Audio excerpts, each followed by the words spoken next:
Ciao a tutti, mi chiamo Marcello Monti e qui sul canale Rock and Crime racconto storie di musica, storie di musicisti, storie di fatti di cronaca nera legati alla musica e storie di misteri, come quello che racconterò fra pochi istanti. Buon ascolto a tutti.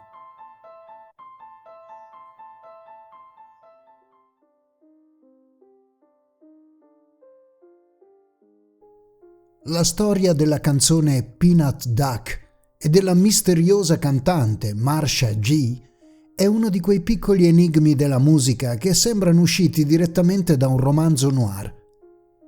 Non si tratta di un mistero fatto di crimini o sparizioni drammatiche, ma di qualcosa di più sottile. Una voce incisa su un vinile, un brano che ha attraversato il tempo e una cantante della quale per decenni si è saputo sorprendentemente poco. La storia inizia nel 1961. In quell'anno uscì un singolo rhythm and blues dal titolo Peanut Duck, pubblicato da una piccola etichetta americana. La canzone era vivace e piena di ritmo, costruita attorno ad una danza nuova e divertente. Negli anni 60, negli Stati Uniti, era molto comune che un brano lanciasse un ballo. Basti pensare al twist, basti pensare al calypso o al mashed potato. E anche il Peanut Duck prometteva di diventare una piccola mania per gli amanti della pista da ballo.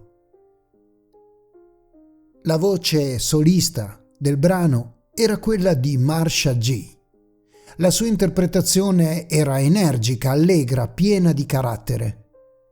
Non aveva la potenza delle grandi star del soul, ma possedeva un timbro vivace, immediatamente riconoscibile. Eppure, proprio mentre il disco cominciava a circolare nelle radio locali, accadde qualcosa di strano. La cantante sembrò scomparire nel nulla. E così, per molto tempo, gli appassionati di rhythm and blues si sono chiesti chi fosse davvero Marcia G. Alcuni collezionisti di vinili erano convinti che non si trattasse di una cantante vera e propria, ma di uno pseudonimo. Altri sostenevano che fosse un artista che aveva inciso un solo brano e che poi aveva abbandonato la musica. E c'erano persino teorie secondo cui dietro quel nome si nascondesse una corista di qualche gruppo famoso. Il mistero venne alimentato da un dettaglio molto curioso. Dopo l'uscita di Peanut Duck, il brano venne reinterpretato da altri artisti e divenne relativamente noto negli ambienti del soul e del rhythm and blues. Ma, tuttavia, la cantante originale non appariva quasi mai nelle cronache musicali dell'epoca. Niente interviste, niente fotografie, nessuna carriera discografica successiva documentata. Per i collezionisti di rarità, questo era il tipo di enigma perfetto. Negli anni 70 e 80, quando il mercato del vinile da collezione iniziò a crescere, alcune copie di Peanut Duck circolavano tra gli appassionati come piccoli oggetti di culto. Chi possedeva il disco si chiedeva inevitabilmente la stessa cosa. Chi era davvero la donna che cantava? Cominciarono a diffondersi le voci più disparate. Qualcuno sosteneva che Marcia G fosse una giovane cantante scoperta da un produttore locale e poi dimenticata. Altri dicevano che avesse cambiato nome artistico e continuato a cantare sotto un'altra identità. La mancanza di informazioni certe trasformò la storia in una leggenda da collezionisti. Ma il problema principale era tipico dell'industria musicale degli anni 60. Molte piccole etichette pubblicavano singoli senza documentare accuratamente le carriere degli artisti che partecipavano. Se un disco non diventava un grande successo nazionale, i dettagli potevano andare facilmente perduti. Così, una voce incisa su un vinile poteva sopravvivere molto più a lungo delle informazioni sulla persona che possedeva la voce stessa. Arriviamo agli anni 90. Si diffonde internet e le comunità di appassionati di musica. E il mistero di Peanut Duck torna a circolare. Nei forum dedicati al soul e al rhythm and blues si discuteva spesso della cantante di Peanut Duck.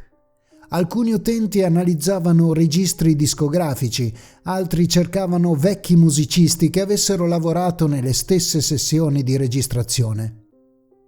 E fu proprio grazie a queste ricerche che emerse gradualmente un quadro molto più chiaro. Marsha G. non era un fantasma, né uno pseudonimo inventato. Era realmente una cantante, attiva nelle scene musicali locali degli Stati Uniti all'inizio degli anni 60. Come molti artisti dell'epoca, aveva inciso pochi brani e non aveva mai raggiunto la fama nazionale. Questa scoperta, però, non tolse fascino alla storia. Anzi, in un certo senso, la aumentò. Il mistero non era più chi era la cantante, ma come una canzone apparentemente minore fosse riuscita a sopravvivere per decenni nella memoria degli appassionati di musica. E così oggi Peanut Duck è considerata una piccola gemma del rhythm and blues dei primi anni 60. Non è un classico universalmente noto, ma tra i collezionisti e gli storici della musica rappresenta un esempio perfetto di quelle tracce dimenticate che raccontano un'epoca. E la voce di Marsha G., registrata più di 60 anni fa, è come un quadro che dipinge un'altra epoca. Una stanza di registrazione modesta, musicisti che suonano dal vivo, un microfono acceso e una cantante che forse immagina che la sua canzone possa far ballare tutti. Forse questa sua speranza è rimasta solo un sogno, ma ha lasciato dietro di sé qualcosa di altrettanto potente, una piccola leggenda musicale sospesa tra la storia e il mistero. E ogni volta che qualcuno rimette sul piatto il vecchio vinile di Peanut Duck, quella voce torna a vivere, ricordandoci che a volte le storie più affascinanti della musica nascono proprio nei luoghi più dimenticati. Marcello Monti vi saluta e vi dà appuntamento a un prossimo racconto. Ciao a tutti!